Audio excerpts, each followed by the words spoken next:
Your Excellencies, my lords, ladies and gentlemen, if one wants to achieve anything creative and substantial, one must first be dissatisfied. One of the great causes of dissatisfaction in this country is that we are very bad at understanding the world. We've stopped learning languages. We believe that because the world speaks English, we understand everybody, whereas actually it means that everybody understands us and we understand nobody. We think that other languages are simply equivalent codes for expressing the same meaning, forgetting that their crucial nuances express fundamental, sometimes, even if subtle, distinctions in the structure of feeling and outlook. We receive our vision of the world through the tiny, occasionally open window of the deceptively plausible sound bites of political crises and occasionally of football matches. We repeatedly fail to learn the lesson that this soundbite coherence is an illusion. This is our impoverishment. If anybody imagines that the programs that we're running in Cambridge, or indeed the interest we show in promoting Ukraine, are in any sense altruistic, that's a mistake. We need them. We need to understand. As we know, for most people in this country, between the eastern borders of the EU and Russia, there is a black hole, or at best a grey smudge. Ukraine is the largest country whose borders are wholly in Europe, and we ought to know about it. So that's a British dissatisfaction. From the Ukrainian perspective, of course, there's a different kind of dissatisfaction, a frustration at not being known and understood. And when those two kinds of dissatisfactions come together, there is the possibility of something happening, but that's not enough. In order to achieve, one also needs 5 things. One needs a compelling vision. One needs a context, a structure in which that vision can be nurtured. One needs the resources, the finance, to sustain and support it in the long term. And all of that is useless unless one has the people who can put it into effect. And finally, one needs immense luck, immense good fortune, if all those 4 components come together at the same time. And so it was nearly 7 years ago. I was looking at the emails recently. The strange concatenation of circumstances, the good fortune, which in some way, directly and indirectly, has led to this evening. I remember a wonderful Ukrainian postdoctoral researcher, Alex Orlov, in Cambridge, who led us to Robert Chetler-Jones and Anthony Fisher, who led us to Dmitry and Lada Firtash, who shared our vision, our kind of dissatisfaction, our sense that something could be done about it. And out of that, we moved forward on 3 levels. The first was the program called Cambridge Ukrainian Studies, a program of the University of Cambridge supported by generous benefactions from Dmitry and Lada Firtash, committed to the study and teaching of the history, languages and cultures of Ukraine to the highest standards of international excellence, and to teach and study Ukraine not as a kind of exotic other, not as a kind of strange creature from a long way away, but as an integral part of an embedded program alongside the other major languages and cultures of Europe, alongside French, German, Italian, Portuguese, Spanish, and yes, despite some odd reports in the Ukrainian media over the last few days, Russian.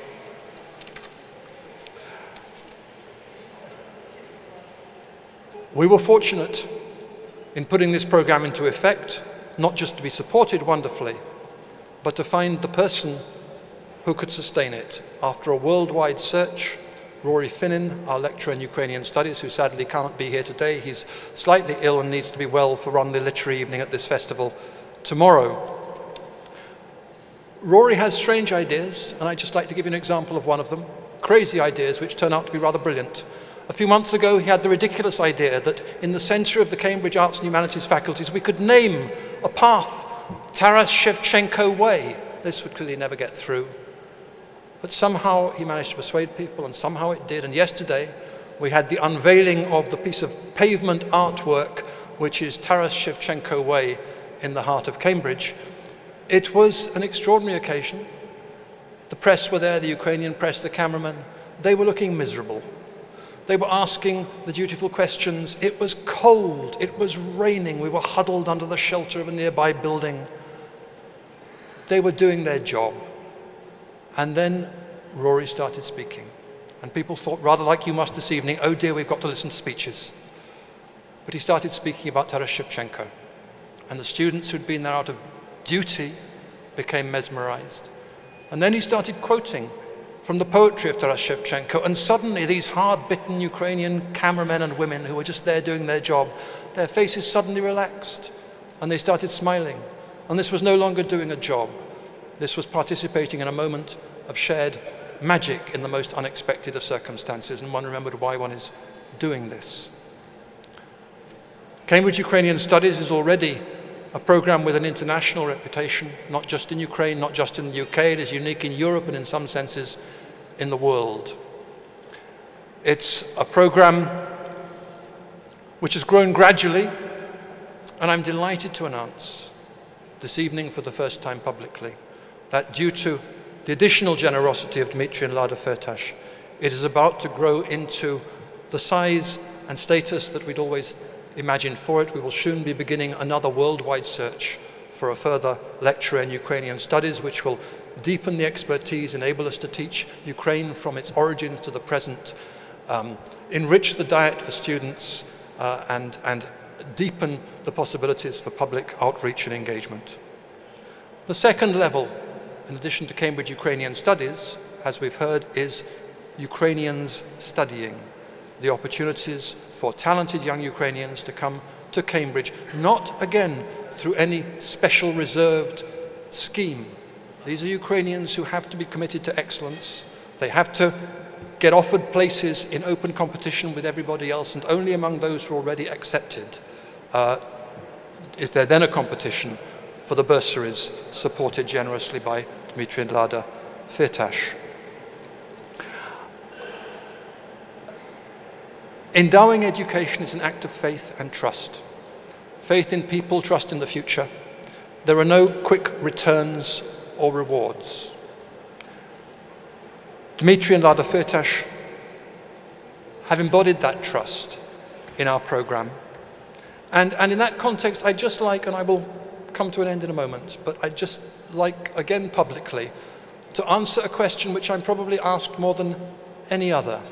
And it's a slightly off-color question to put in this context. It sounds a little bit improper, but I think it's important to say it. Both in Ukraine and here, I'm asked, what conditions do Dmitry and Lada Firtash impose on this program? What kind of image of Ukraine do they want us to present? What participation do they have in the selection of students, in the nomination of staff?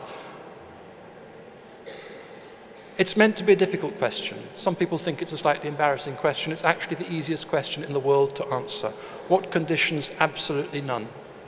It's never occurred in any conversation about Cambridge Ukrainian Studies. The trust is in the excellence that we strive to deliver and the vision that we share. There was a lovely moment in the first meeting that Dmitry and Lada Firtash had with the first cohort of Ukrainian students in Cambridge, when one of them asked precisely that question. Why are you not asking us to come back and work in Ukraine or to fulfill certain conditions? What's the catch, so to speak? And he said, quite simply and memorably, you Ukrainians, you will remember, you will achieve, you will benefit from this experience, and there will be benefit as a result to Ukraine in ways which one cannot predict, and therefore one shouldn't attempt to control. That trust is also profoundly practical in that, of course, one is more likely to strive on the basis of accepting that responsibility of trust than on the basis of fulfilling external obligations. Which brings us to tonight, the final strand, public engagement, not Ukrainian studies, not Ukrainian studying, but reaching out to the wider world. The end of one journey, the beginning of another. Lada, where are you? Please. This is, if you will, tonight is a miracle. This occasion, this festival is a miracle. But you know that miracles don't just happen. The miracle is when everything suddenly locks into place and appears effortless. But miracles like this are built on, again, vision, on determination, on a lot of hard work, on lack of sleep, on real suffering, on tensions, none of which are supposed to show. Lada, you're writing a new page in the history of the UK public awareness of Ukraine. And if one is writing pages, it's useful to have the right instruments to do so. And so to help you write the next set of pages in this wonderful story, on behalf of the University of Cambridge, I'd like to make this small presentation to you, which I hope you like and regard as at least symbolically, if not practically, useful. Thank you very much. Thank you very much.